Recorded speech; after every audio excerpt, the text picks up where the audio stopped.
Bonjour chers amis, je suis content de vous retrouver pour partager avec vous une nouvelle étude. Aujourd'hui, notre étude ne sera pas basée sur la prophétie, mais sur la justification par la foi. Notre thème aura pour titre « L'enseignement qui nous prépare à notre travail au ciel ».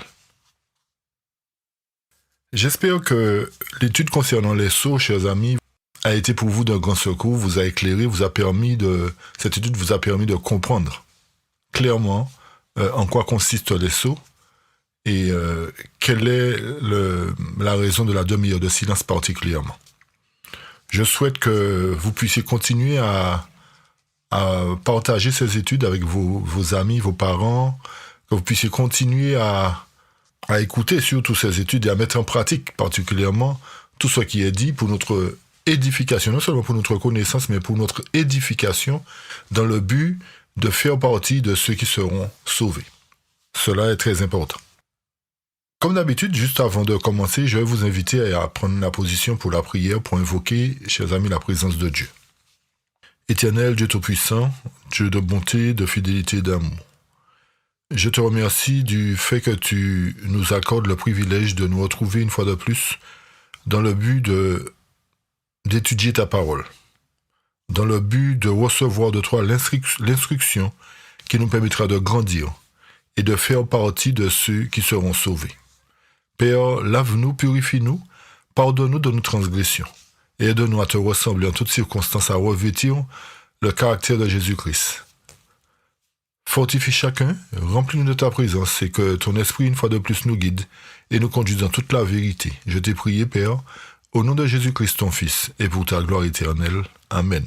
Amen. Chers amis, comme je vous ai dit, notre but aujourd'hui, notre étude aujourd'hui, aura pour thème la justification par la foi. C'est vrai que les prophéties sont très importantes, mais les deux vont de pair.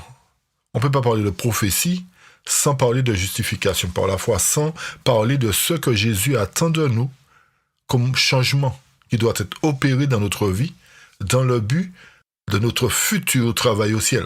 N'oubliez pas que nous avons un travail à accomplir au ciel. Nous ne serons pas là simplement pour aller faire des vacances, pour aller visiter les autres mondes.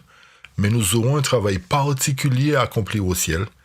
Et pour accomplir ce travail, il faut être dans la condition requise par Dieu pour accomplir cette mission spéciale, ce travail spécial. Alors pour commencer, je vais vous inviter à ouvrir avec moi vos Bibles dans Romains chapitre 12. Versets 1 à 3. Romains chapitre 12, versets 1 à 3. Le texte nous dit ceci. Je vous exhorte donc, frères, par les compassions de Dieu, à offrir vos corps comme un sacrifice vivant, saint, agréable à Dieu, ce qui sera de votre part un culte raisonnable. Ne vous conformez pas au siècle présent, mais soyez transformés par le renouvellement de l'intelligence, afin que vous discerniez quelle est la volonté de Dieu, ce qui est bon, agréable et parfait. Verset 3. Par la grâce qui m'a été donnée, je dis à chacun de vous de n'avoir pas de lui-même une trop haute opinion, mais de revêtir des sentiments modestes selon la mesure de foi que Dieu a départie à chacun. Ici, Paul nous exhorte à avoir les compassions de Dieu, chers amis. Non seulement avoir les compassions de Dieu, mais à offrir nos corps comme un sacrifice vivant. Un sacrifice saint qui plaise à Dieu. Comment offrir notre corps en sacrifice vivant? Le verset 2 nous répond en ces termes et nous dit « Ne vous conformez pas au siècle présent ». C'est-à-dire, ne vous pliez pas à ce que le monde présente aujourd'hui. Ne vous appliquez pas à mettre en pratique ce que le monde propose aujourd'hui. Mais soyez transformés par quoi? Par le renouvellement de l'intelligence. Soyez transformés par la parole de Dieu qui ouvre notre intelligence. Pour faire quoi? Pour nous aider à discerner quelle est la volonté de Dieu, ce qui est bon, agréable et parfait. En d'autres termes, Paul est en train de nous dire, chers amis, que si nous nous appliquons à mettre en pratique la parole de Dieu, notre intelligence s'ouvrira et nous serons en mesure de discerner ce qu'est la volonté de Dieu de ce qu'est la volonté de l'homme. Et automatiquement, si nous suivons la parole de Dieu conformément, si nous ne nous conformons pas au siècle présent, si nous ne nous conformons pas à la mondanité, à ce que le monde propose, à travers la volonté de Dieu, nous accomplirons ce qui est bon, agréable et parfait. Et Paul continue au verset 3 et dit que et nous exhorte en quelque sorte de ne pas avoir une haute opinion de nous-mêmes, de ne pas croire que nous sommes meilleurs que les autres, de ne pas croire que nous sommes supérieurs aux autres, mais au contraire, il nous demande de revêtir des sentiments modestes, c'est-à-dire de marcher dans l'humilité, de marcher dans l'amour, dans la patience, selon la mesure de foi que Dieu a départie à chacun. Cela voudrait dire, chers amis, que tout un chacun, nous sommes dans la possibilité de marcher, de revêtir les sentiments modestes. Nous sommes dans la possibilité d'avoir les sentiments qui étaient en Jésus-Christ. Nous sommes dans la possibilité, tous, d'offrir nos corps comme un sacrifice vivant.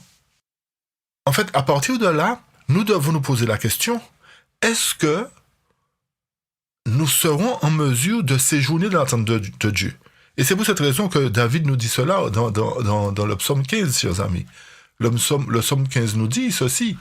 « Ô Éternel, qui séjournera dans ta tente ?» C'est une question. Qui demeurera sous ta montagne sainte? Est-ce que nous nous sommes déjà posé la question, chers amis? Est-ce que nous sommes en mesure de séjourner dans le tabernacle de Dieu? Est-ce que nous sommes en mesure de demeurer sur la montagne de l'Éternel, la montagne sainte? Est-ce que nous remplissons la condition pour nous tenir en face de l'Éternel? Seul, d'après le psaume 15, d'après David, au verset 2, seul celui qui marche dans l'intégrité, qui pratique la justice et qui dit la vérité selon son cœur, sera en mesure de séjourner dans sa tente. Et au verset 3, il nous dit, il ne calomnie point avec sa langue, il ne fait point de mal à son semblable, et il ne jette point l'opprobre sur son prochain. Ici, chers amis, David nous dit que celui qui va demeurer sur la montagne de l'Éternel, celui qui va séjourner en compagnie de l'Éternel, c'est celui qui marche dans l'intégrité. C'est celui qui pratique la justice et qui dit la vérité selon son cœur. La question est la suivante. Est-ce que nous sommes suffisamment intègres pour demeurer dans la maison de l'Éternel? Est-ce que nous sommes suffisamment vrais pour ne pas tromper notre prochain? Est-ce que nous marchons ou nous disons la vérité selon notre cœur? Est-ce que nous sommes de ceux qui continuons à calomnier avec notre langue, à faire du mal à nos semblables? Ou sommes-nous de ceux qui, comme Christ, pratiquons la justice? Chers amis, il est important pour chacun de nous de comprendre que si nous voulons être prêts pour accomplir le travail que Dieu nous a confié au ciel, nous devons arrêter de calomnier. Nous devons arrêter de dire du mal de nos semblables. Nous devons arrêter de critiquer nos frères et sœurs. Nous devons arrêter de nous insulter dans nos couples, dans nos foyers, insulter nos épouses, insulter nos maris, insulter nos enfants. Nous devons marcher dans l'intégrité, sinon nous ne pourrons pas demeurer en présence de l'Éternel. Avons-nous mesuré l'importance de ces phrases du psaume 15 au verset 2 et 3? Avons-nous analysé cela, chers amis? Et même le verset 1, qui séjournera dans ta tente? Vous vous rappelez de l'étude que nous avons faite la dernière fois, et la question était posée, qui subsistera? Vous vous rappelez de ça? Je vois que c'est dans Malachie. Qui pourra subsister? Qui se tiendra debout sur la montagne de Sion, en d'autres termes? C'est celui qui est vrai, qui est juste, qui n'utilise pas sa langue pour dire du mal, Et Jacques nous fait bien la recommandation, nous dit bien que la langue, c'est un petit organe qui fait beaucoup de dégâts. Chers amis, aujourd'hui, après 20 ans où nous avons fait alliance avec Dieu, après 30 ans où nous avons fait alliance avec Dieu, est-ce que nous avons gardé le même langage? Est-ce que nous utilisons toujours notre langue pour dire du mal de nos semblables? Est-ce que nous continuons à regarder nos frères et sœurs et puis les critiquer derrière, faire un sourire pour eux, un sourire hypocrite, et derrière nous les détruisons? Qui séjournera dans ta tente? Est-ce que c'est comme ça que nous serons en mesure de séjourner dans la tente de Dieu? Est-ce que c'est en continuant à calomnier, à marcher dans la malhonnêteté, à continuer à pratiquer l'injustice et à pratiquer le mensonge en pensant que l'Éternel est tellement bon qu'il va nous sauver? Chers amis, combien d'entre nous sommes coupables devant cette écriture? Qui d'entre nous continue à dire du mal de ses parents? Continue à dire du mal de sa femme, de son mari? Sommes-nous vraiment nets de ce genre de situation? Nous devons arrêter de dire du mal de notre prochain quand nous ne sommes pas sûrs de ce que nous disons. Il suffit que quelqu'un vienne nous dire « Tu sais que telle personne est comme ci et comme ça ?» Nous ne cherchons pas à savoir si c'est la vérité, mais nous colportons tout de suite. Est-ce que nous sommes en mesure de séjourner dans l'attente de Dieu en faisant cela, chers amis? Est-ce que nous prétendons demeurer sur la montagne de l'Éternel en pratiquant ce genre de travail? Est-ce ce travail que l'Éternel nous a confié? Chers amis, si nous sommes coupables devant Dieu à travers ses paroles, nous devons demander à l'Éternel de nous changer. Nous devons demander à l'Éternel de nous aider à renverser la vapeur. Nous devons changer cette situation. Et si c'est devant quelqu'un, si nous avons des choses à confesser envers nos semblables, arrangeons aussi la situation. Nous devons nous poser la question, est-ce que nous sommes dans une bonne position? Ou est-ce que cette parole nous condamne? La situation actuelle, ce fameux coronavirus, a amené une situation dans le monde et cela doit nous permettre de nous poser la question. Comment sommes-nous vis-à-vis de l'Éternel? Dépendons-nous totalement de lui? Dépendons-nous de sa parole? Avons-nous confiance en lui ou avons-nous peur qu'on nous prive de tout, chers amis? L'Éternel est en train de faire un test avec nous à travers ce que les hommes ont mis en place. L'Éternel dit, voilà, je vais profiter de cela pour faire un test avec mes enfants. Pour savoir s'ils ont suffisamment de foi en moi. Pour savoir s'ils vont accepter tout et n'importe quoi. S'ils vont adhérer à n'importe quoi. Sous prétexte que c'est pour notre santé. Chers amis, la parole de Romains nous dit de ne pas nous conformer au siècle présent, mais d'être transformés par le renouvellement de l'intelligence. C'est en mettant en pratique la parole de Dieu que nous serons en mesure de prendre les bonnes décisions. C'est à ce moment-là que nous serons en mesure de prendre les bonnes décisions. Nous n'allons pas nous laisser influencer par quelques projets de loi ou quelques décisions qu'aura pris un homme. Non. Nous devons, à travers la parole de Dieu, chercher à savoir ce que l'Éternel nous recommande. Si l'Éternel nous dit que notre corps est le temple du Saint-Esprit et que rien de souillé ne doit entrer dans ce corps, si nous sommes conscients que ce qu'on nous propose est souillé, chers amis, allons-nous aller de l'avant et dire, bon, l'Éternel est avec nous et nous allons accepter parce que l'Éternel est avec nous. Chers amis, ne prenons pas l'Éternel comme un prétexte pour faire nos affaires. C'est comme si je vais faire quelque chose de mal, l'Éternel est avec moi. Non, chers amis. Si nous voulons offrir notre corps comme un sacrifice vivant, nous ne devons rien laisser de souillé entrer dans ce corps. Vous comprenez, chers amis, l'importance de faire confiance à Dieu. Et pour le but dans lequel l'Éternel veut cela, n'oubliez pas que c'est pour accomplir une mission. L'ennemi, à tout prix, veut que ce corps-là lui appartienne.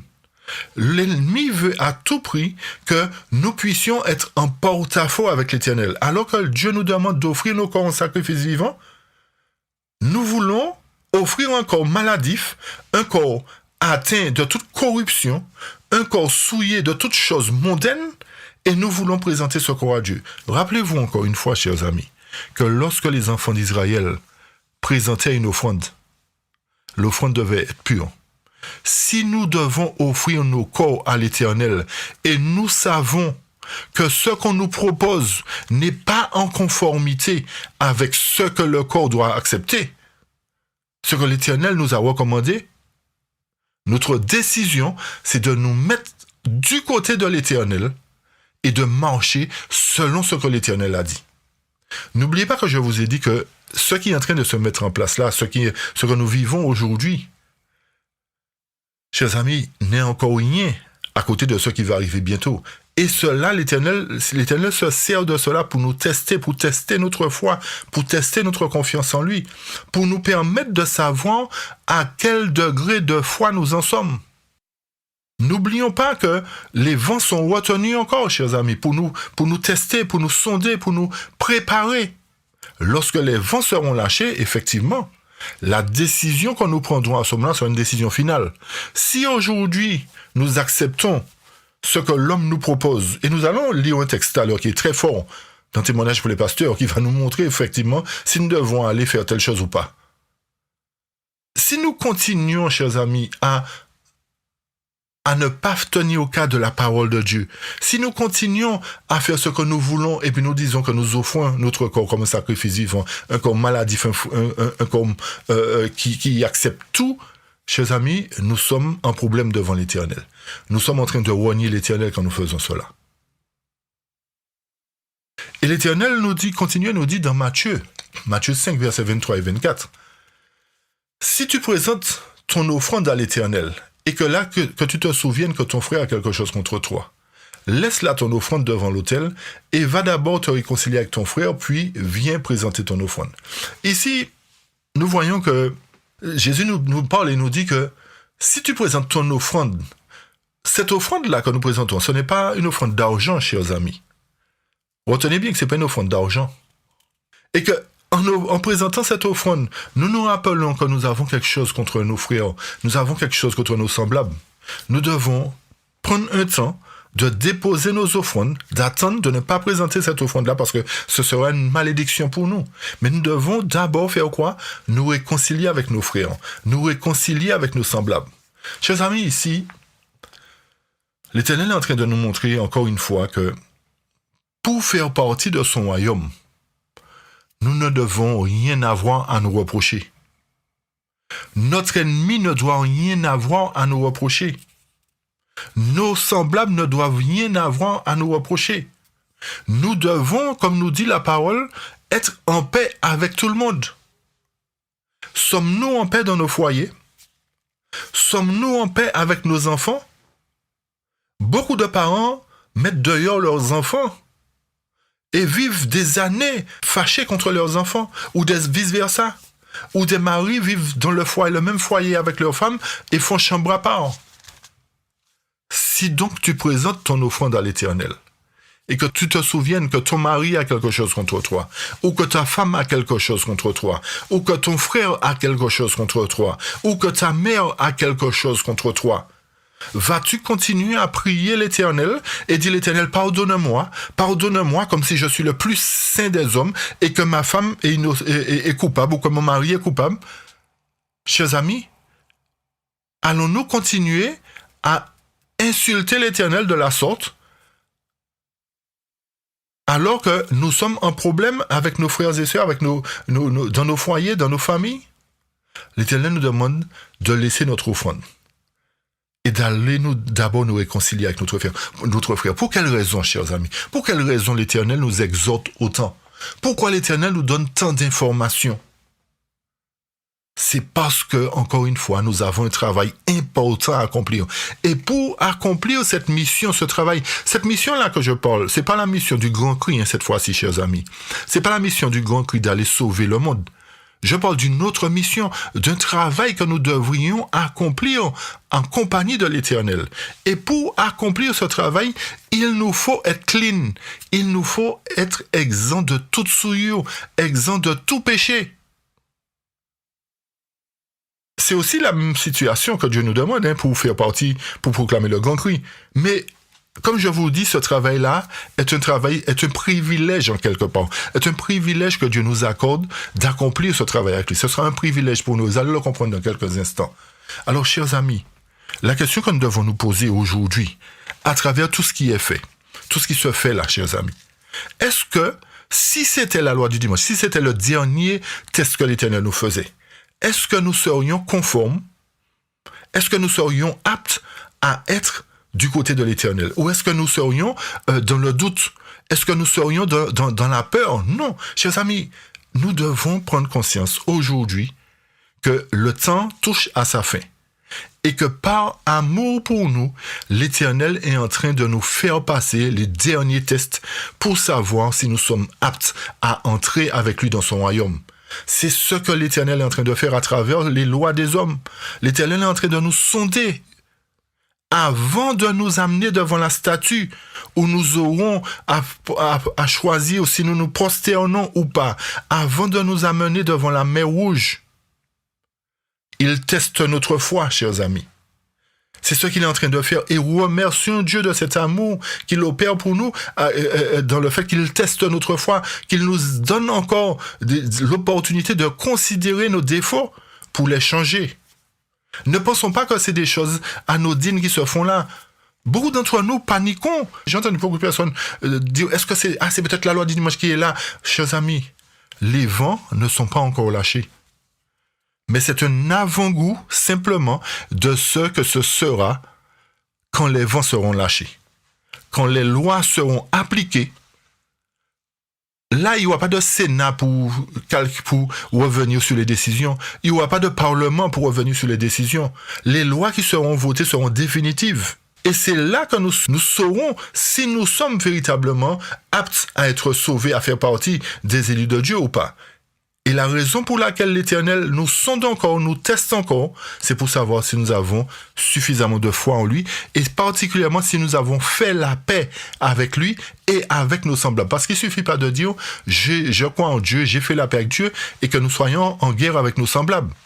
Il est important pour nous de vivre en paix avec tout le monde, parce que n'oubliez pas, encore une fois, que si la mort vient nous faucher aujourd'hui, et que nous ne sommes pas en paix, nous sommes fâchés avec un frère, nous sommes fâchés avec une sœur pendant des années, et nous allons au culte, nous prions comme si de rien n'était, comme si nous n'avons rien à nous reprocher, comme si nous ne... Chers amis, la Bible nous dit, si ton frère a quelque chose contre toi, la Bible ne dit pas si toi tu as quelque chose, mais si ton frère a quelque chose contre toi, va le voir. Parce qu'il n'a pas la force de venir vers toi. Mais toi qui es chrétien, toi qui dis que tu as Dieu dans ton cœur, fais la démarche, va l'aider. C'est une manière d'aider ce frère-là à se libérer aussi. Alors, si nous restons sur notre position, disons, je ne lui ai rien fait, c'est pas à moi à aller, qui nous servons, chers amis? Nous servons Dieu ou nous servons Mammon? Nous rendons gloire à Dieu ou nous rendons gloire à l'ennemi? Sommes-nous prêts, justement, à faire partie des élus qui accompliront ce travail avec l'Éternel? Non, si nous sommes dans cette condition, c'est pas possible. Et Jacques nous dit, dans Jacques 5, verset 16, « Confessez donc vos fautes les uns les autres. » Je lis la version King James, c'est parce que j'ai trouvé que c'est meilleur. « Confessez donc vos fautes. » La version classique dit « Confessez vos péchés. » Mais la version King James nous dit « Confessez vos fautes les uns aux autres. Priez les uns pour les autres, afin que vous puissiez être, comment, chers amis, guéris. Afin que nous puissions être guéris. » Le fait de confesser nos fautes, le fait de prier les uns pour les autres, de demander pardon, de libérer les autres, est une puissance qui nous guérit, est un pouvoir qui nous guérit. L'efficace fervente prière d'un homme droit est d'un grand secours. Chers amis, est-ce que nous sommes en mesure de confesser nos fautes? Est-ce que nous sommes en mesure d'aller demander pardon, même si nous n'avons rien fait? Parce que nous savons qu'un frère ou une sœur a quelque chose contre nous. Une fois, j'ai eu l'occasion de vivre une expérience. Et plusieurs fois, j'ai vu le comportement d'une sœur de l'église bizarre envers moi. Elle passait à côté de moi où elle disait à tout le monde bonjour et alors que j'étais là, elle me disait pas bonjour. qu'est-ce que j'ai fait? J'ai été vers la sœur, j'ai dit, ma sœur, excuse-moi, j'ai remarqué certaines choses, mais je ne comprends pas ta réaction. J'aurais aimé avoir un éclaircissement. Es-tu fâché contre moi? T'ai-je fait quelque chose? La sœur me dit, non, je n'ai rien contre toi. Non, tu ne m'as rien fait, non, je n'ai rien contre toi. Et puis je lui ai dit quand même, ma sœur, si toutefois je t'ai offensé par quel que soit le moyen, je te demande pardon. La sœur m'a dit, mais non, t'inquiète pas, tu n'as rien contre moi. J'ai continué à voir que la sœur avait le même comportement vers moi, alors que j'étais à côté d'autres personnes. Elle venait toujours saluer les gens, elle ne me saluait pas. Elle faisait comme si j'étais transparent, je n'existe pas. Je lui redis la même chose la deuxième fois, une troisième fois. Après, j'ai remis ça entre les mains de l'Éternel. Chers amis, si nous doutons, nous avons l'impression que quelqu'un a quelque chose contre nous, faisons la démarche. Une fois que nous aurons fait la démarche, l'Éternel va tenir compte de cette démarche. Et il va nous libérer. Maintenant, si la personne ne veut pas être libérée, ça c'est son affaire avec l'Éternel. Ça c'est son affaire avec l'Éternel. Mais nous devons faire la démarche quand nous constatons qu'il y a quelque chose qui ne va pas. Et Éphésiens 2, versets 1 à 5 nous dit, « Vous étiez morts par vos offenses et par vos péchés, dans lesquels vous marchiez autrefois, selon le train de ce monde, selon le prince de la puissance de l'air, de l'esprit, qui agit maintenant dans les fils de la rébellion. » Éphésiens nous dit que nous étions morts par nos offenses.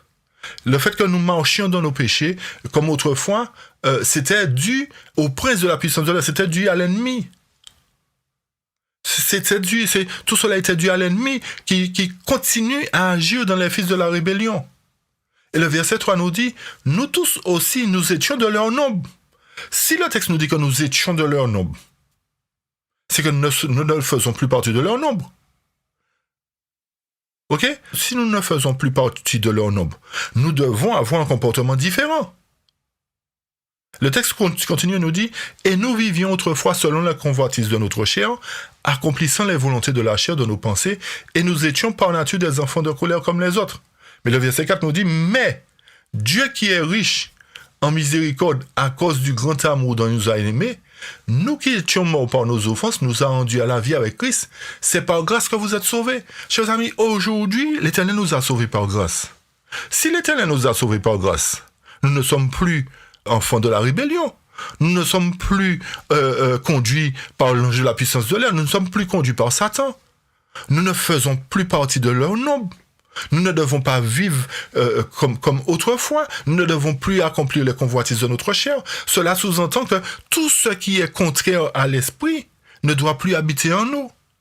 Nous devons véritablement avoir les sentiments qui étaient en Jésus-Christ. Sinon, nous ne pouvons pas présenter une offrande agréable à l'Éternel. Si nous n'apprenons pas à confesser nos péchés, nous ne pouvons pas prétendre être sauvés. Et lorsque les tribulations arriveront, nous serons perdus, nous serons paniqués. Est-ce que je vais perdre mon travail? Est-ce que je vais faire ceci? Qu'est-ce qui va m'arriver? Chers amis, si nous sommes confiants, si nous avons mis toutes nos différences de côté, si nous avons corrigé tous nos défauts de caractère, nous avons confessé nos fautes, nous avons fait ce qui est conforme à l'Éternel, l'Éternel va nous donner l'assurance qu'il est avec nous, même si les flots de la mer mugissent, écument, se soulèvent, chers amis. Et même si une armée se campait contre nous, l'Éternel serait avec nous, parce que nous sommes en conformité avec lui. Éphésiens 2, versets 19 à 22 nous dit, « Ainsi donc, à partir du moment que vous avez confessé vos fautes, à partir du moment que vous ne faites plus partie du nombre des infidèles, à partir du moment que nous ne marchons plus selon nos convoitises, l'Éternel nous considère comme des gens de sa maison. Il nous dit, ainsi donc, vous n'êtes plus des étrangers ni des gens du dehors, mais vous êtes concitoyens des saints gens de la maison de Dieu. » Chers amis, sommes-nous véritablement, sommes-nous des concitoyens des saints, sommes-nous des gens de la maison de Dieu? Et le verset 20 nous dit, nous vous avez édifiés sur le fondement des apôtres et des prophètes, Jésus-Christ lui-même étant la pierre angulaire. C'est-à-dire que nous sommes affermis sur la vérité. Si nous sommes affermis sur la vérité, chers amis, aucune loi ne doit nous faire peur.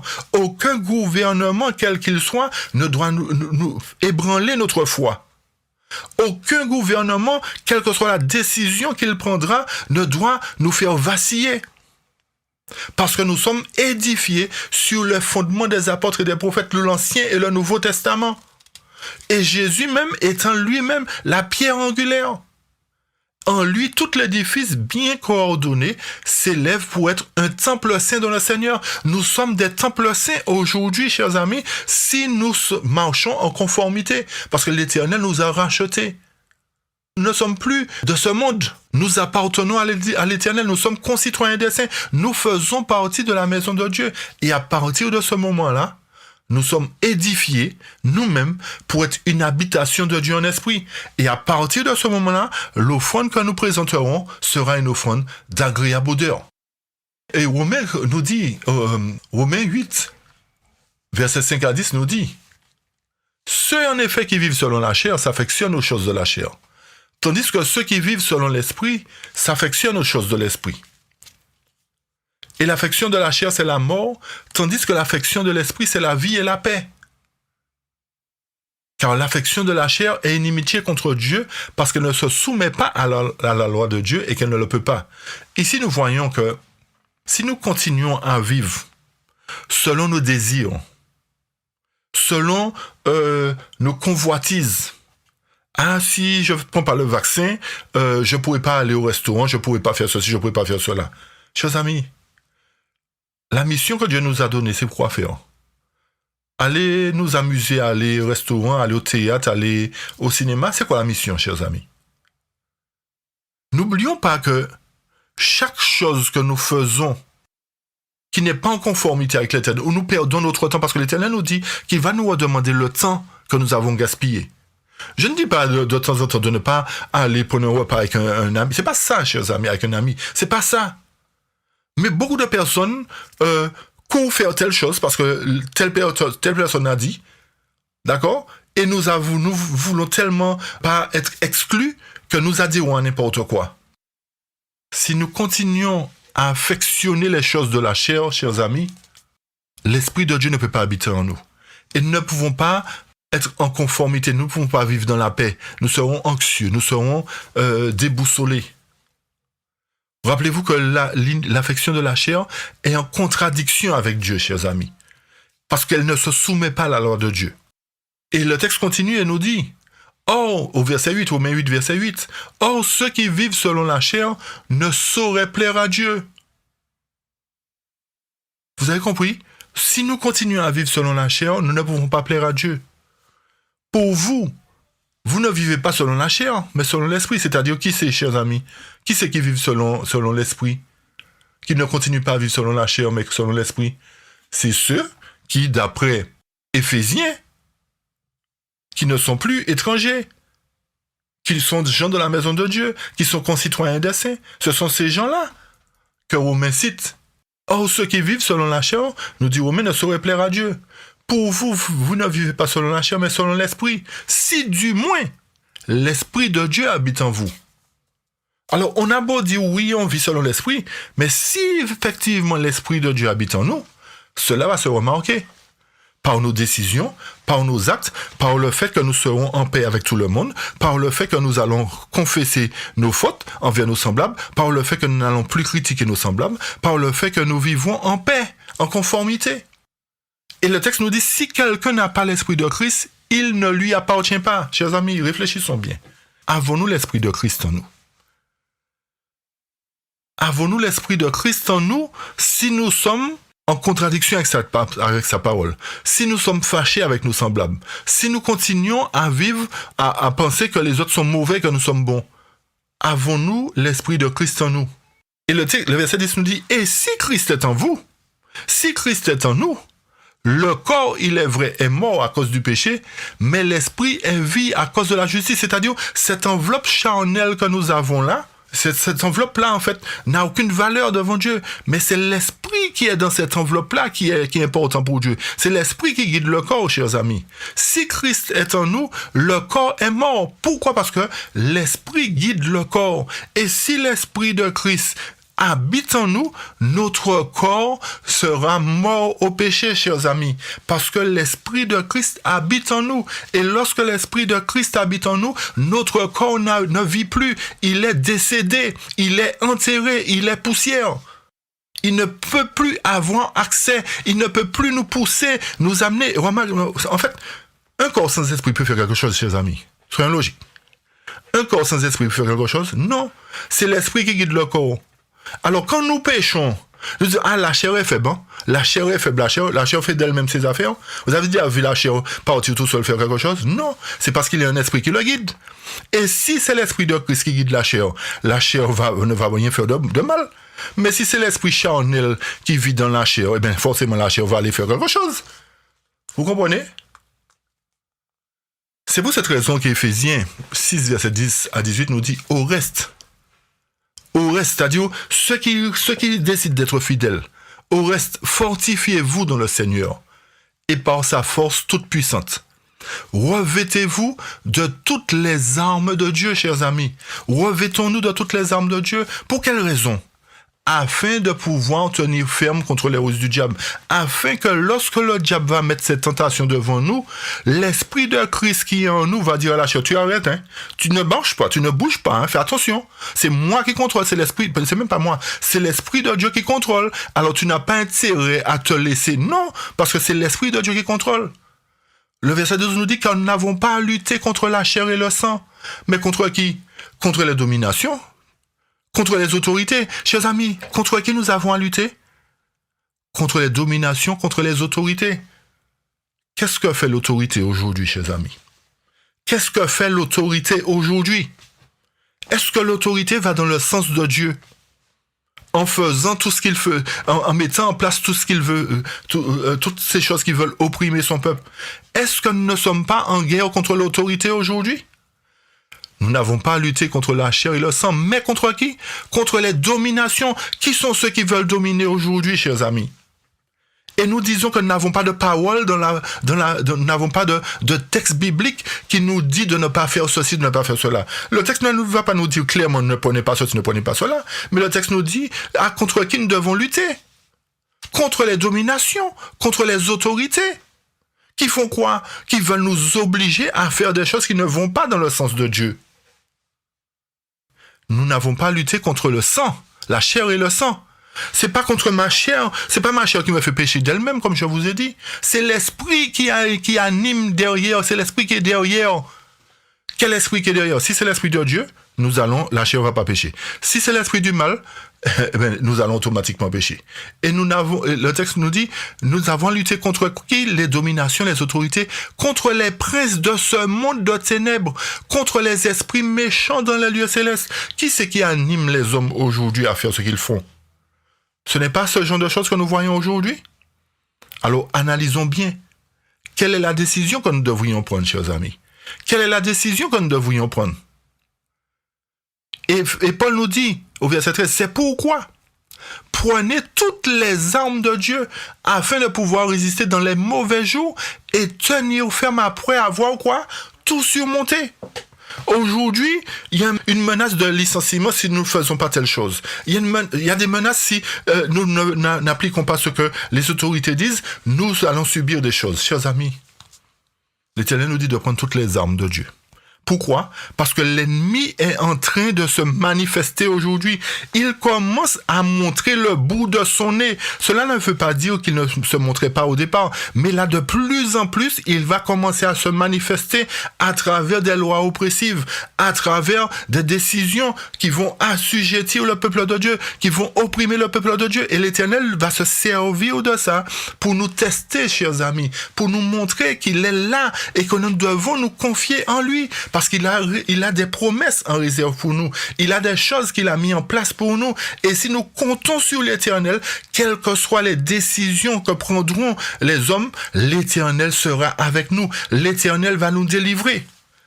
Chers amis, est-ce que nous avons suffisamment de foi aujourd'hui pour dire que nous prenons position pour l'Éternel? Alors que c'est nous qui devrions, en tant qu'Église, dire que ceci n'est pas conforme, ce sont les gens du monde qui vont défendre, qui vont manifester pour dire telle ou telle chose. Au contraire, l'Église nous dit, mais non, il n'y a pas de texte qui dit ceci, vous pouvez faire ceci, vous pouvez faire cela, vous pouvez adhérer parce que il n'y a rien de mal. Chers amis, l'Éternel nous a dotés d'une intelligence. L'Éternel nous a dotés d'une intelligence. et nous a donné la parole comme base pour savoir ce que nous devons faire ou pas. Et c'est à travers la parole que nous devrions prendre les décisions, pas de notre plein gré, pas parce que les hommes ont dit ceci, pas parce qu'un tel a dit ceci. Non, c'est parce que la parole nous dit comment faire. Et Paul continue dans Éphésiens, nous dit au verset 14, « Tenez donc ferme, chers amis, parce que cela n'est qu'un début. » Cela n'est qu'un début. Ça, c'est un tremplin. Ça, c'est simplement une première approche de l'ennemi. Et l'Éternel, comme je vous dis, se sert de ça pour nous former, pour nous faire, pour terminer la préparation en nous. Paul nous dit, tenez donc ferme. Ayez à vos reins, quoi, chers amis, la vérité pour ceinture. Dans les temps anciens, je me rappelais que mes grands-parents me disaient, quand vous apportez des charges lourdes, mettez une ceinture à vos reins. Mettez une ceinture à vos reins et vous serez plus fort. Vous pourrez apporter quelque chose de beaucoup plus lourd que vous, parce que vos reins sont bien attachés. Eh bien, c'est ça, chers amis. Tenez donc ferme. Vous pourrez apporter toutes les charges du monde si vos reins sont saints de la vérité. Revêtez la cuirasse de la justice. Mettez pour chaussure à vos pieds le zèle que donne l'évangile de paix. Et prenez par-dessus tout cela, chers amis, même si vous avez la chaussure, même si vous avez la ceinture, même si vous avez toutes ces choses, mais prenez par-dessus tout cela, quoi? Le bouclier de la foi. Sans la foi, il est impossible de vaincre l'ennemi, chers amis. Sans la foi, il est impossible de résister à l'ennemi. Sans la foi, l'ennemi va nous assujettir. Et l'Éternel est en train de tester notre foi aujourd'hui pour savoir si nous serons aptes à plier les genoux devant la statue bientôt. Si nous serons aptes à traverser la mer Rouge bientôt. L'ennemi, l'Éternel est en train de tester notre foi. Il nous dit, voilà, j'ai mis devant toi la vie et la mort. Choisis la vie. Choisis, prends les choses qui vont te permettre de tenir ferme, de résister contre les ruses du diable, d'ouvrir tes yeux pour faire le bon choix. Prenez par-dessus tout cela le bouclier de la foi avec lequel vous pourrez éteindre tous les traits enflammés du malin. Prenez aussi le casque du salut. Parce que si comme Goliath, vous êtes tellement sûr de vous que vous enlevez le casque, vous allez prendre un coup d'arbalète dans la tête. Vous allez prendre une pierre dans la tête. Prenez aussi le casque du salut et n'enlevez pas le casque. Ne faites pas comme Goliath que vous êtes tellement sûr. Non! L'ennemi va vous atteindre. Prenez le casque et gardez-le sur votre tête. Et prenez aussi l'épée de l'esprit qui est la parole de Dieu. Faites en tout temps par l'esprit toutes sortes de prières et de supplications. Quand on dit toutes sortes de prières, c'est pas des prières où nous invoquons les morts, tout ça. Non. Vous avez compris ça, chers amis. Hein? Faites toutes sortes de prières, invocations, supplications. Quel que soit. Faites toutes sortes de prières. Veillez à cela avec une entière persévérance et priez pour tous les saints, chers amis. C'est ça notre devoir. Alors, la question qui me vient à l'esprit, c'est la suivante. Pour quelle raison cette préparation est-elle aussi importante? Pour quelle raison l'Éternel nous donne autant d'informations? Est-ce que c'est pour faire joli? Est-ce que c'est parce que l'Éternel s'ennuyait qu'il nous a donné tout ça d'exhortation pour remplir la Bible? Pourquoi? Pour quelle raison? Nous allons comprendre les raisons, chers amis. Nous allons consulter la servante du Seigneur maintenant pour comprendre véritablement la mission que Dieu a à nous confier. Et je lirai pour cela Témoignage pour les pasteurs. Je vous invite à voir ce livre-là. C'est un livre très, très, très important, chers amis. Témoignage pour les pasteurs. Testimonies to Ministers and Gospel Workers. Je vous invite à avoir ce livre-là chez vous. Il est très, très, très important. Et je lis à la page 2, au chapitre 1, à la page 18 en anglais.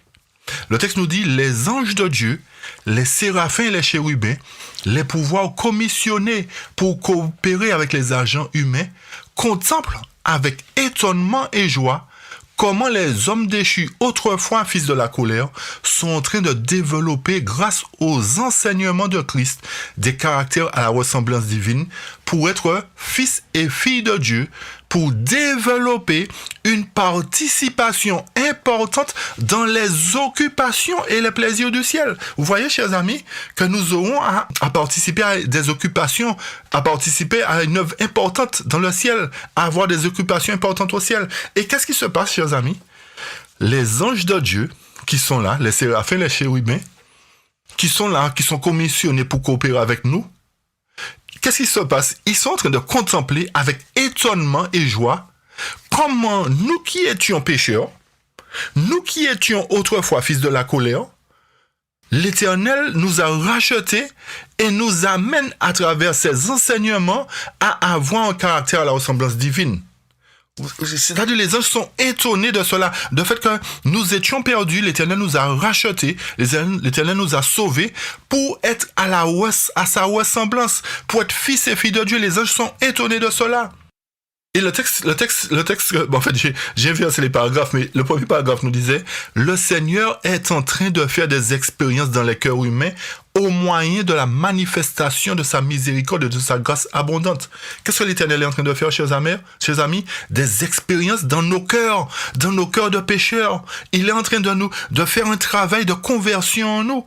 C'est pour cette raison qu'il nous donne toutes ces informations, tous ces textes pour nous aider à corriger ce qui a corrigé en nous pour accomplir une mission. Le texte nous dit, il accomplit cette transformation si surprenante. Écoutez bien, chers amis. Il accomplit des transformations si surprenantes que Satan, avec toute sa vantardise triomphale, avec toute sa confédération du mal unie contre Dieu et les lois de son gouvernement, s'arrête pour les regarder comme une forteresse imprenable face à ses sophismes et ses pièges. Elles sont pour lui un mystère incompréhensible. Vous comprenez ce qui est en train de se passer là, chers amis? Le fait que l'Éternel soit venu racheter la race déchue, racheter le plus vil des pécheurs à travers son sang, Satan se dit, c'est pas possible. Comment l'Éternel peut faire une chose pareille? Comment l'Éternel peut prendre des humains qui sont tombés si bas, les ramener à un point où leur caractère est transformé à sa ressemblance, c'est-à-dire à la ressemblance de Christ. Satan s'arrête pour regarder ça. Il dit, c'est pas possible. Comment je peux faire pour perdre ces gens-là alors que l'Éternel est en train de les sauver? Il est stupéfait, il est surpris. Le texte nous dit, l'Éternel accomplit des transformations si surprenantes que Satan, avec toute sa vantardise triomphale, s'arrête pour regarder les enfants de Dieu comme une forteresse imprenable. Chers amis, si effectivement l'Esprit de Dieu habite en nous, la chair ne peut pas pécher. Comme je vous ai dit, la chair ne décide pas d'elle-même d'aller pécher. C'est l'esprit, tout dépend de l'esprit qui habite en nous. Si l'esprit de Dieu habite en nous, Satan va nous regarder comme une forteresse imprenable. Parce que il va pas comprendre comment l'Éternel a fait pour nous relever. Mais l'Éternel nous relève à travers quoi, chers amis? À travers les exhortations qu'il nous donne dans sa parole. Cela voudrait dire que si pendant 20 ans, nous avons lu les exhortations et ça n'a rien fait, ça n'a pas produit d'effet en nous, c'est que l'Esprit de Dieu, nous avons endigué l'Esprit de Dieu. Nous avons péché à l'Esprit de Dieu d'agir en nous.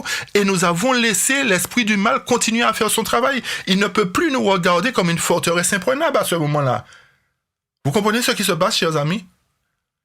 Et le texte nous dit, l'Éternel, le Seigneur Jésus est en train de faire des expériences dans les cœurs humains au moyen de la manifestation de sa miséricorde et de sa grâce abondante. Dans quoi se trouve sa miséricorde et sa grâce? Dans sa parole, chers amis.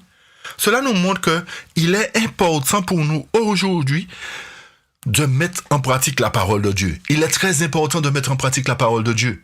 Si ce n'est pas le cas, chers amis, il est temps parce que, comme je vous ai dit, ce qui est en train de se faire maintenant, c'est une première approche. L'ennemi pointe déjà le bout de son nez. Et si nous ne sommes pas conformes, il va nous anéantir. Il va nous avoir dans tous les sens du terme. Et toujours à la page 2, le texte nous dit, Christ a donné à son Église de grandes facilités afin qu'elle puisse recevoir de grands bénéfices de gloire de sa possession acquise et rachetée. Vous voyez, chers amis, les racheter l'Éternel fait quoi? Donne à son Église de grandes facilités. Pourquoi? Pour que son Église puisse recevoir de grands bénéfices de sa possession acquise et rachetée. C'est-à-dire, il nous a rachetés. Et qui sont ceux qui ont été rachetés? Nous l'avons vu à travers les sceaux. Les vieillards, les 4 êtres vivants, d'après la version King James, disaient « Tu nous as rachetés ». Les rachetés, autrement dit, ce sont des sauvés, chers amis. L'Éternel rachète ceux qui étaient perdus et qui ont été sauvés. Et le texte continue et nous dit « L'Église dotée de la justice de Christ est sa dépositaire. » Vous avez compris encore une fois, l'Église dotée de la justice de Christ est sa dépositaire dans laquelle les richesses de sa miséricorde, son amour et sa grâce doivent apparaître dans une manifestation pleine et finale. C'est dans l'Église qu'il doit y avoir une manifestation pleine et finale, chers amis, à travers l'amour de Dieu, à travers sa grâce. Et la déclaration dans sa prière d'intercession que l'amour du Père est aussi grand vers nous qu'envers lui, le Fils unique, et que nous serons avec lui là où il est pour toujours, un avec Christ le Père, est une merveille pour l'armée des anges qui constitue sa grande joie et constitue sa grande joie. Vous voyez, chers amis, l'Éternel Jésus fait tout pour que nous soyons en sa compagnie et en compagnie du Père. Et cela est une merveille pour l'armée des anges. L'armée des anges est étonnée de voir cela, que des gens qui étaient perdus, et l'Éternel, c'est étonnant à leurs yeux, mais c'est aussi étonnant aux yeux de Satan, parce que Satan se dit, mais salaud, je suis perdu, alors que je ne pourrais pas entrer au ciel, alors que ces gens-là qui ont péché comme moi-même, qui sont tombés, qui sont censés être perdus, l'Éternel les rachète, et puis moi-même je suis perdu. Satan se dit, c'est pas possible, comment je peux faire? Et c'est pour cela qu'il manifeste sa puissance maintenant. Il commence à sortir le bout de son nez, comme je vous dis, pour perdre un maximum de personnes. Et l'Éternel nous montre notre degré de foi, nous montre où nous en sommes, comme je vous ai dit, pour savoir qu'est-ce qui nous manque à faire encore, à parfaire. Qu'est-ce qui nous reste à faire encore. Le texte continue et nous dit, le don de son Saint-Esprit, riche, complet et abondant, doit être pour son Église comme un mur de feu qui l'entoure, contre lequel aucune puissance de l'enfer ne prévaudra. Vous avez compris ça, chers amis? L'Éternel nous a fait don de son Esprit, complet et abondant, qui doit être pour son Église comme un mur de feu qui l'entoure. Si nous rejetons l'Esprit de Dieu aujourd'hui, quel mur nous entoure, chers amis? Quel mur nous entoure? Nous n'avons pas de mur, l'Éternel ne peut pas nous protéger. Quand nous avons l'Esprit de Dieu en nous, les puissances de l'enfer ne peuvent pas prévaloir contre nous. Christ regarde ses enfants dans leur pureté immaculée et leur perfection impeccable, de son humiliation et de son amour, et la couronne de sa gloire comme étant le grand centre duquel toute la gloire rayonne. Heureux ceux qui sont appelés au festin de noces de l'agneau. Vous voyez comment les témoignages pour les pasteurs sont importants, chers amis? Comment ces textes sont puissants? Nous avons lu la page 2, maintenant nous retournons à la page 1, page 16 en anglais. Le texte nous dit, en ce temps-ci, en quel temps, chers amis? En ce temps-ci, maintenant.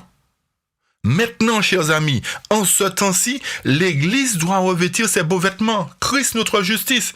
C'est-à-dire, à travers l'œuvre qui est en train de se faire, l'Église doit prendre position pour Dieu. Si l'Église n'est pas capable de prendre position pour Dieu, chacun de nous devons prendre position.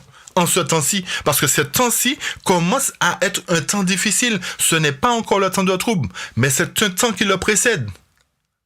Le texte continue et nous dit, il y a des distinctions claires et définies qui doivent être restaurées et données en exemple au monde, en maintenant les commandements de Dieu et la foi de Jésus élevée. Si mon corps est le temple du Saint-Esprit, je dois prendre position pour Dieu. Je ne dois pas me dire parce que les dirigeants disent de faire ceci. Non, les dirigeants ne me sauvent pas. Chers amis, c'est la parole de Dieu qui me sauve. Si la parole de Dieu me dit, mon corps est le temple du Saint-Esprit, je ne dois rien faire entrer, de souiller dedans, je dois m'appliquer à obéir à l'Éternel. Et l'Éternel qui a fait des promesses va me délivrer. La beauté de la sainteté doit apparaître avec sa clarté primitive, en contraste avec la difformité et les ténèbres des impies. Ceux qui se sont rebellés contre la loi de Dieu. Nous reconnaissons Dieu et nous acceptons sa loi, la base de son gouvernement dans le ciel et de tous ses royaumes terrestres. Chers amis, si nous acceptons véritablement Dieu, nous devons accepter sa loi. Nous devons marcher selon ses principes divins. Et écoutez le paragraphe qui suit. Nous retournons maintenant à la page 2. Écoutez bien. Son autorité doit être maintenue distinctement et clairement devant le monde. Et aucune loi, écoutez bien, aucune loi, chers amis, qui se trouve en conflit avec les lois de Jéhovah ne doit être acceptée. Aucune loi, chers amis, qui se trouve en conflit avec les lois de Jéhovah ne doit être acceptée. Faites attention à ce que je lis. Si en défiant les dispositions de Dieu, on permet que le monde exerce son influence sur nos décisions ou nos actes, le but de Dieu est annulé. Je reprends ça, c'est fort, chers amis. Alors, tous ceux qui disent qu'il n'y a pas de preuve, qu'il y a rien, que l'Éternel n'a rien mis, je leur demande de lire témoignage pour les pasteurs, avant de pousser le peuple à prendre des décisions qu'ils vont regretter par la suite. Le texte nous dit, si, en défiant les dispositions de Dieu, on permet que le monde exerce son influence sur nos décisions ou nos actes, le but de Dieu est annulé. On ne parle pas ici du sabbat, hein? On ne parle pas du sabbat, chers amis. On ne parle pas de décision sur le sabbat. On parle de décision, d'influence sur nos décisions ou nos actes, chers amis. Quels que soient les actes, on ne parle pas du sabbat, là. C'est pas le choix du sabbat qui est mis en valeur, là. C'est quelles que soient les décisions ou les actes, les influences sur nos décisions et nos actes. Qu'est-ce qui se fait aujourd'hui? C'est pas des influences sur nos décisions et nos actes? Si nous acceptons cela, que le monde exerce son influence sur nos décisions et nos actes, qu'est-ce qui se passe? Le but de Dieu est annulé, chers amis. Le but de Dieu est annulé. Aussi bon que soit le prétexte, si l'Église vacille ici, on enregistrera contre elle dans les livres du ciel une trahison envers les vérités les plus sacrées et une déloyauté envers le royaume de Christ. Si l'Église vacille ici, on enregistrera contre elle dans les livres du ciel, quoi? Une trahison envers les vérités les plus sacrées et une déloyauté envers le royaume de Christ. Voilà le test, chers amis. Le test commence aujourd'hui. Le test commence aujourd'hui. L'Éternel est en train de nous montrer que si le monde exerce sur nous son influence sur nos décisions et nos actes, nous annulons la loi de Dieu. Sommes-nous des gens réfléchis? Sommes-nous des gens qui marchons selon la parole de Dieu? Ou sommes-nous des gens qui marchons selon les principes de l'homme, selon ce que dit l'homme? Et on ose nous dire qu'il n'y a pas de texte qui montre que nous ne devons pas faire ceci, même si le texte ne dit pas de ne pas faire telle chose. Mais le texte est suffisamment clair pour nous montrer que quelle que soit l'influence que le monde exerce sur nos décisions et nos actes, nous annulons la loi de Dieu. Aussi bon que soit le prétexte, vous avez compris, je l'ai souligné en vert, aussi bon que soit le prétexte, quel que soit le prétexte, du moment que c'est une obligation qui va sur nos décisions, nos actes, nous ne devons pas accepter. L'Éternel qui est l'Éternel ne nous oblige pas à faire quoi que ce soit. Alors, comment le monde peut faire des choses et nous obliger à faire, puis nous disons, ah non, c'est parce que c'est pour notre santé, c'est pour ceci, c'est pour cela, et nous acceptons ce genre de choses, chers amis. Nous annulons la loi de Dieu. Le texte nous dit, l'Église doit maintenir d'une manière ferme et décidée ses principes devant l'univers céleste et les royaumes du monde. Et c'est à partir de là que le monde verra que l'Éternel a ses enfants qui tiennent position pour lui. Si nous ne sommes pas capables, à travers la première approche de Satan, le premier pas de Satan, nous tombons déjà. Comment nous allons faire pour résister pour la suite, chers amis? Si au premier pas que Satan a fait, nous sommes déjà tombés par terre, comment nous allons faire? Chers amis, je vous demande de méditer sur ce texte. Et pour la raison pour laquelle nous sommes si faibles, c'est parce que nous mettons de côté ces témoignages-là. C'est parce que nous mettons de côté les instructions que l'Éternel nous a données. C'est pour cette raison que nous sommes si faibles et nous sommes perdus quand ces décisions-là sont votées. Nous sommes paniqués. Nous savons quoi faire. Et nous allons à l'abattoir parce que pour nous, comme c'est pas le sabbat qui est mis en cause, alors nous pouvons aller, nous pouvons accepter. Chers amis, le texte nous dit aussi bon que soit le prétexte. Quelle que soit la chose, du moment que ça va en contradiction avec la loi de Dieu, nous sommes en problème, nous ne devons pas accepter. Et la loi de Dieu nous dit quoi? Que notre corps est le temple du Saint-Esprit, c'est pas ça que j'ai dit tout à l'heure au début? Si notre corps est le temple du Saint-Esprit, nous avons suffisamment d'éléments. Chers amis, je vais pas entrer dans les détails parce que il y a des choses qu'on ne peut plus dire, sinon on ferme la chaîne, on ferme des choses. Mais tout ça pour dire que soyons des gens réfléchis. L'Éternel, à travers sa parole, nous a donné suffisamment d'instructions. Pour que nous puissions ne pas accepter n'importe quoi. Et je continue pour terminer, chers amis. Toujours à la page 2. La fidélité inébranlable à maintenir l'honneur et le caractère sacré de Dieu attirera l'attention et l'admiration même du monde. Alors, si nous ne sommes pas fermes, chers amis, comment nous pouvons attirer l'attention du monde? Comment la grande foule, à un moment donné, va faire pour fixer le regard sur le peuple de Dieu? Parce que si nous ne sommes pas inébranlables, si nous tombons à la moindre chose, si nous acceptons tout et n'importe quoi, Le texte de la fidélité inébranlable à maintenir l'honneur et le caractère sacré de Dieu attirera l'attention et l'admiration même du monde. Et beaucoup seront poussés par les bonnes œuvres qu'ils contemplent à glorifier notre Père qui est dans les cieux, qui est au ciel. Ceux qui sont loyaux et fidèles portent les lettres de créance du ciel et pas celles des puissances terrestres. Tous les hommes sauront qui sont les disciples du Christ élus et fidèles. Et le moment est venu justement de commencer aussi à pointer le bout du nez en tant qu'enfant de Dieu pour montrer au monde que l'Éternel a un peuple fidèle, un peuple élu et fidèle, et qu'ils seront amenés à prendre position aussi. Alors, si l'Église reste derrière et puis il nous dit, vous pouvez faire ceci, vous pouvez faire cela, chers amis, qui commande? C'est Dieu. Qui est la tête de l'Église, chers amis? Qui est la tête de l'Église? C'est Christ la tête ou qui? Je vous pose la question. Qui est la tête de l'Église, chers amis? Le texte nous dit, tous les hommes sauront qui sont les disciples du Christ élus et fidèles, et ils les reconnaîtront quand ils seront couronnés et glorifiés en tant que personnes qui ont honoré Dieu et qui ont été honorées par lui en leur donnant la possession d'un poids éternel de gloire. Le Seigneur a donné à son Église des talents et des bénédictions pour qu'elle présente au monde une image de la suffisance de Dieu et pour que son Église soit complète en lui. Vous avez compris ça? L'Éternel a tout donné à son Église, des talents, des bénédictions, pour qu'elle présente au monde une image de la suffisance de Dieu.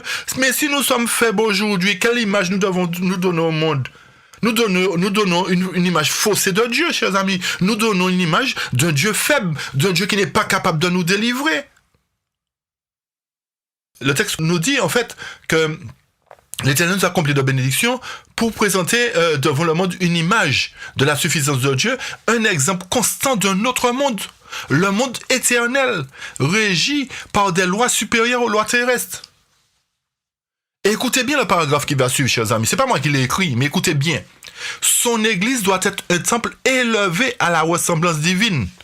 Et l'architecte angélique a amené du ciel sa verge d'or pour mesurer, pour que chaque pierre puisse être travaillée et équarrie selon la mesure divine, puis polie afin de briller comme emblème du ciel, réfléchissant dans toutes les directions les rayons brillants éclairs du soleil de justice. Chers amis, ce paragraphe-là, je le laisse à votre méditation. Et à la prochaine étude, nous allons revenir dessus parce que nous allons méditer sur ce paragraphe. Et pour terminer, le dernier paragraphe nous dit « L'Église doit être alimentée avec la manne céleste et maintenue par le seul soin de sa grâce. Revêtue de l'armure complète, de la lumière et de la justice, elle entre dans son dernier conflit. » Chers amis, l'Église doit être alimentée de la nourriture céleste. La manne céleste, c'est la nourriture, la parole pure de Dieu, la bonne nourriture. L'Église doit être alimentée aujourd'hui d'une bonne nourriture, pas de lait, mais de nourriture solide, la manne céleste. Et maintenue par le seul soin de sa grâce. C'est Dieu qui va prendre les choses en main. Et à partir de ce moment-là, l'Église sera revêtue de l'armure complète de la lumière et de la justice. Si l'Église est revêtue de la lumière, c'est pas une lumière qui est cachée, chers amis, c'est une lumière resplendissante. L'Église sera revêtue de l'armure complète de la lumière et de la justice. Elle entre dans son dernier conflit, chers amis. L'Église entre maintenant dans son dernier conflit. L'Éternel teste l'Église pour entrer dans son dernier conflit. Les scories matériaux inutiles seront consumés. Et l'influence de la vérité témoignera au monde de son caractère sanctifiant et ennoblissant. Chers amis, vraiment que Dieu nous aide à comprendre que il a un peuple. Il a un peuple qu'il a racheté. Il y a un peuple, l'Éternel a un peuple qui doit se conformer à sa loi. Un peuple qui doit prendre position pour lui. Un peuple qui est sincère, un peuple vrai, un peuple qui ne calomnie pas, un peuple qui arrête de juger ses frères malhonnêtement, un peuple qui arrête de mentir, un peuple qui arrête de tromper ses semblables. L'Éternel a besoin d'un peuple pur et il met en défi Satan à travers ce peuple-là. Il met en défi Satan. Et il fait que Satan s'arrête dans sa marche pour regarder ce travail-là que l'Éternel a fait, qu'il a racheté les hommes pour les sauver, pour leur permettre d'accomplir une mission avec lui. Et la mission que nous aurons accomplie, chers amis, pour terminer, j'ai dit qu'on termine, mais voilà le dernier texte pour terminer. Et c'est là la mission, c'est là le travail que nous aurons accompli. Écoutez bien, premier écrit, page 52-53. Et c'est pour cette raison que l'Éternel nous a donné autant d'exhortations. C'est pour cette raison que l'Éternel nous donne autant de recommandations. C'est pour cette raison que l'Éternel nous exhorte à mettre de côté tout ce qui n'est pas bon, à faire la paix aujourd'hui avec nos semblables. C'est pour cette raison qu'il le fait. Premier écrit, page 52-53. Après que les saints eurent revêtu l'immortalité et furent enlevés ensemble avec Jésus, après qu'ils eurent reçu leur harpe, leur robe et leur couronne, et qu'ils furent entrés dans la ville, Jésus et les saints s'assirent pour le jugement. Les livres furent ouverts. Chers amis, qu'est-ce qui s'est passé après que Jésus nous ait donné tout cela? Qu'est-ce qui s'est passé? Jésus s'est assis avec nous, ou encore, nous sommes assis avec Jésus. Pourquoi? Pour le jugement, chers amis. C'est-à-dire qu'une fois que nous sommes entrés au ciel, le jugement commence. Pour qui? Pour les méchants. C'est ce travail-là que l'Éternel nous a confié. C'est pour cette raison que l'Éternel nous a donné autant d'exhortations. Et je continue. Les livres furent ouverts, le livre de vie et le livre de mort. Le livre de vie contient les bonnes œuvres des saints et le livre de mort, le mal commis par les méchants. Ces livres sont comparés à celui qui leur sert de base, la Bible. Et c'est d'après celle-ci que les hommes seront jugés. Vous avez compris? C'est la Bible qui nous sert de base, qui va servir de base au jugement. Comme aujourd'hui, la Bible sert de base au jugement de Dieu. Et c'est d'après la parole de Dieu que nous serons soit trouvés, nous serons conservés dans le livre de vie ou pas. Le texte continue et nous dit, les saints, en parfaite union avec Jésus, jugeront les méchants qui sont morts. Alors, j'ai ajouté pas seulement les méchants qui sont morts, puisque nous jugerons les anges aussi, n'oubliez pas ça.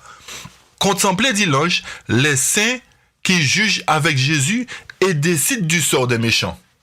Contemplez, dit l'ange, les saints qui jugent avec Jésus et décident du sort des méchants, selon ce qu'ils ont accompli étant dans leur corps. Le châtiment qui doit leur être infligé est inscrit en face de leur nom. Et voilà la clé de toute notre étude, chers amis. Voilà la réponse au titre de notre étude. Je vis que c'était là l'œuvre des saints et de Jésus pendant les 1000 ans dans la cité de Dieu, avant qu'elle descende sur la terre.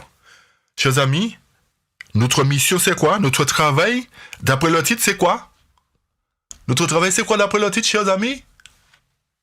À travailler, à prendre part au jugement avec Jésus pour les 1000 ans. Et c'est pour cette raison que Corinthiens nous dit, ne savez-vous pas que les saints jugeront le monde, et que si c'est par vous que le monde est jugé, êtes-vous indigne de rendre les moindres jugements? Ne savez-vous pas que nous jugerons les anges, et ne jugerions pas à plus forte raison les choses de ce monde, de cette vie? Chers amis, vous rendez-vous compte du privilège que Dieu nous a fait?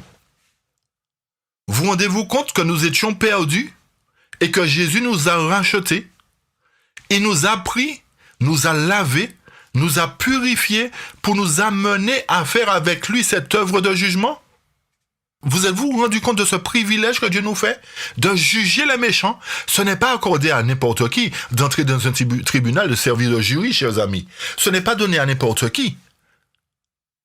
L'Éternel nous accorde ce privilège de juger les méchants. Non seulement les méchants, chers amis, mais les anges mauvais ainsi que le grand vagabond, le grand bandit, le grand Satan.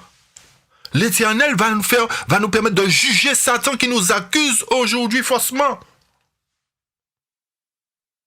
Alors, chers amis, si nous n'avons pas de bon jugement ici-bas, vous pensez bien que nous ne pourrons pas être en compagnie de Christ pour juger les méchants et les anges? Vous comprenez ça? Si aujourd'hui nous n'avons pas de bon jugement, nous ne sommes pas censés dans nos décisions, nous ne pourrons pas juger les méchants. Encore plus, à plus forte raison, juger les anges et Satan. Alors cela nous amène à être honnêtes, chers amis.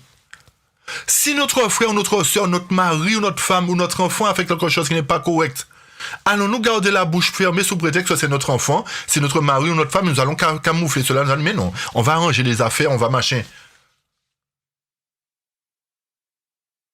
si nous ne savons pas porter de bons jugements, si nous ne savons pas corriger nos enfants, si nous ne sommes pas capables d'être honnêtes, chers amis, nous ne pourrons pas prétendre monter au ciel pour juger les méchants et les anges en compagnie de l'Éternel. Et c'est la raison pour laquelle Satan ne veut pas que nous soyons sauvés. C'est parce qu'il sait que nous serons en mesure de juger ses anges ainsi que lui. Et il se bat pour que nous n'ayons pas ce privilège.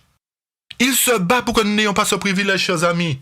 Cela veut dire encore que si nous n'avons pas de beau jugement, chers amis, si nous ne mettons pas de côté nos différences, nos divergences, si nous n'apprenons pas à confesser nos fautes, nous ne pourrons pas monter avec Jésus pour juger. Ne nous trompons pas, chers amis. Si nous sommes menteurs, nous ne serons pas là. Si nous sommes trompeurs, nous ne serons pas là. Si nous sommes voleurs, nous ne serons pas là. Si nous calomnions notre prochain, nous ne serons pas là. Si nous disons du mal de notre prochain, nous ne serons pas là, chers amis. Ne nous trompons pas nous-mêmes. Ne pensons pas que nous serons sauvés avec nos défauts. Et parce que le fait que Jésus soit amour, il va nous emmener avec notre vieux caractère. Si nous ne sommes pas capables d'être justes dans nos décisions aujourd'hui, chers amis, nous ne pourrons pas prétendre être sauvés. Nous ne pourrons pas prétendre prendre part à ce travail final avec lui, ce travail que nous allons faire au ciel. C'est vrai que nous allons visiter les autres mondes, la parole nous a dit, mais le but particulier, le but premier pour lequel nous devons monter faire 1000 ans au ciel, c'est pour juger les méchants. Retenez cela. Le but pour lequel nous montons faire 1000 ans au ciel, c'est pour juger les méchants. Pendant les petits moments de pause du tribunal, nous allons visiter les autres mondes. Mais le but primordial, le but premier, c'est de juger les méchants. Et pour juger les méchants, nous devons avoir un bon jugement sur terre, chers amis. Nous devons être honnêtes, être conscients de ce que nous faisons, des décisions que nous prenons, être loyal, être juste, chers amis. Puisse l'Éternel vraiment nous bénir, chers amis. Puisse l'Éternel vraiment nous bénir et nous aider à prendre conscience que aujourd'hui, l'Éternel nous parle. Aujourd'hui, l'Éternel nous teste. Aujourd'hui, l'Éternel sonde notre foi pour savoir si nous sommes aptes ou pas à monter avec lui. Aujourd'hui, l'Éternel nous permet de savoir à quel degré est notre foi. Si nous n'avons pas suffisamment de foi, demandons à Dieu de nous accorder encore plus. Parce que les choses qui arriveront bientôt seront encore plus difficiles que ce que nous vivons aujourd'hui. Puisse l'Éternel vraiment nous bénir, chers amis. Et peut-être que j'ai employé un ton qui est élevé, mais je ne suis pas fâché, hein, ne croyez pas, c'est peut-être mon ton qui est élevé, mais c'est une manière de faire comprendre que le temps urge, chers amis, le temps est à la porte, le temps ne nous attend pas en fait, d'accord? Alors que l'Éternel vraiment nous aide à prendre conscience, à analyser ce qui se passe, à être des gens suffisamment réfléchis, pour que nous puissions prendre aujourd'hui les bonnes décisions et vivre en paix, apprendre à vivre en paix avec tout le monde. Sinon, nous ne pourrons pas prétendre être sauvés. Chers amis, je vous souhaite toutes les bénédictions qui sont en Jésus-Christ et j'espère que vous serez de la partie pour la prochaine étude. Nous n'allons toujours pas reprendre les prophéties, nous allons toujours aborder les thèmes de la justification par la foi et afin que cela puisse nous aider à prendre conscience que vraiment l'Éternel veut que nous puissions appliquer nos cœurs à la sagesse et marcher en conformité avec sa parole. Encore une fois de plus, chers amis, que l'Éternel vous bénisse et qu'il vous garde à la prochaine si Dieu veut. Amen. Amen. Tu vois mes sentiments changer. Le temps a passé, où mon cœur s'est fatigué.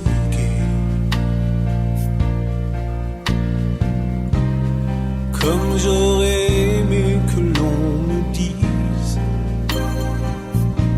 que quand on grandit, il faut se souvenir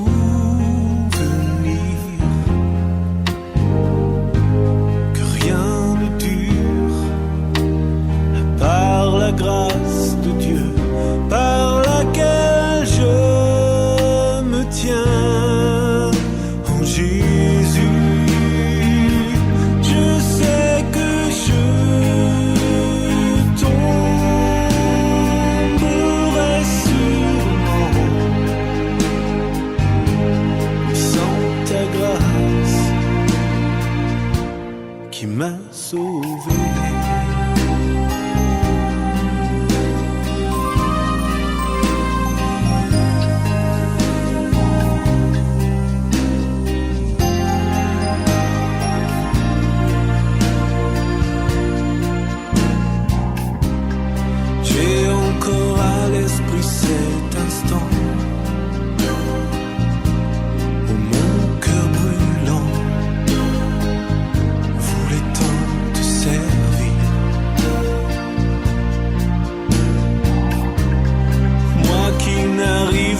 pas veiller et prier.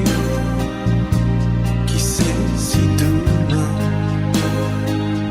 je ne te renierai pas aussi. Mais rien n'est dur à part la grâce